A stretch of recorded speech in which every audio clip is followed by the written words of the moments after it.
Bonjour, je m'appelle Diocla Martinel, je suis diplômé d'un bac série ES. Je viens par la présente vidéo vous présenter une notion très importante en économie dans le cadre de la dissertation.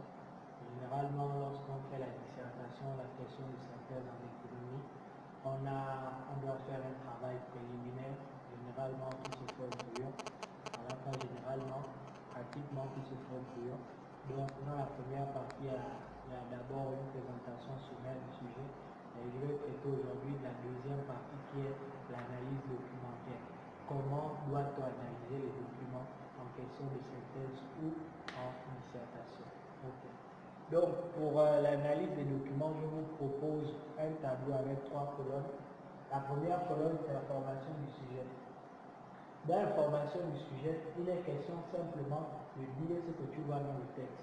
Donc si l'extrait de texte parle de la croissance, ou bien si c'est un tableau, si c'est le graphique, toutes les informations que tu peux tirer dans le sujet, dans le document en question, tu le précises ici. Donc c'est information liée au document. Donc ensuite, on a les calculs statistiques. Les calculs statistiques, généralement, vous allez remarquer qu'il y a certaines épreuves où tu as des graphiques, où tu as des tableaux, voilà, et parfois on ne sait pas trop à quoi ça sert, ou du moins beaucoup ne savent pas comment interpréter ça. Donc directement, pendant qu'il est en train de rédiger sa dissertation, sa synthèse, il met directement l'élément à l'intérieur. Donc, il faut préalablement faire des calculs statistiques parce que ce sont les calculs statistiques qui vont te permettre d'introduire ou bien de soutenir les différentes affirmations. Il ne suffit pas juste de parler, d'écrire des éléments, il faut les soutenir avec des chiffres. Voilà. Donc, dans les calculs statistiques, on peut calculer le taux de variation. Le taux de variation égale à la valeur d'arrivée moins valeur de départ sur valeur de départ croissant. Donc, le taux de variation te permet de voir si l'évolution a été positive, si l'évolution a été négative et de combien de pourcents ça varie. On peut également calculer le coefficient multiplicateur qui est valeur d'arrivée sur valeur de départ. Voilà. Donc, pour avoir un exemple, si en 2010, le taux de croissance s'est levé à 4% et en 2012, le taux de croissance s'élève à 8%, le coefficient multiplicateur serait donc 8 divisé par 4 qui donne 2. Donc pour interpréter ça, on dira que entre 2012 et 2004, le taux de croissance ou bien la croissance a évolué, a été multiplié de près de 2 fois. Et dans la dernière partie de mon tableau, c'est lié avec le sujet.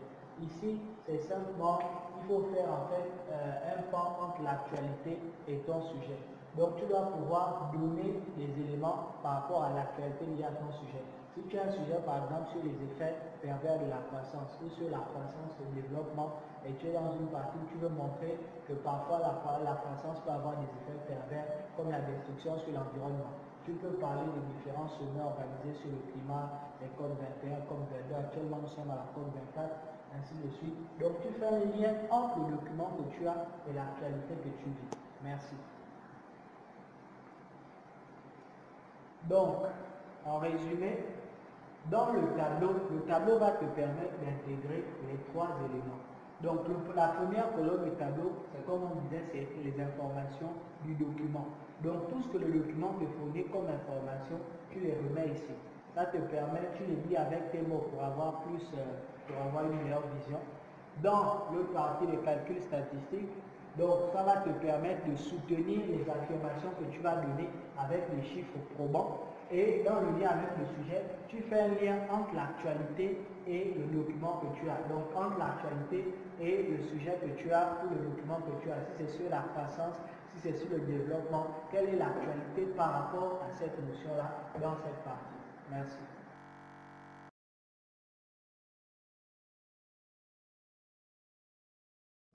Dans la partie conseil aujourd'hui, on va parler des MST.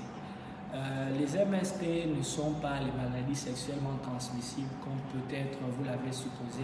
Les MST, c'est les moyennes sexuellement transmissibles. Aujourd'hui, dans le système éducatif, on constate certains problèmes partout à travers le monde. Et beaucoup ont tendance à avoir recours à cette pratique des notes ou des moyennes sexuellement transmissibles.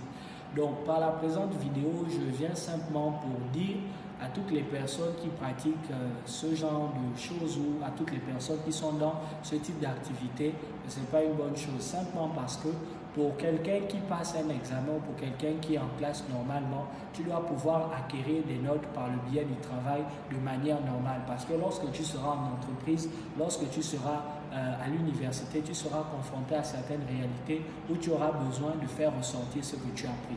Donc en utilisant les MST, cela ne t'aidera pas et ne te permettra pas d'être efficient dans tes résultats et te rattrapera probablement devant. Donc arrêtons les moyennes sexuellement transmissibles. Merci.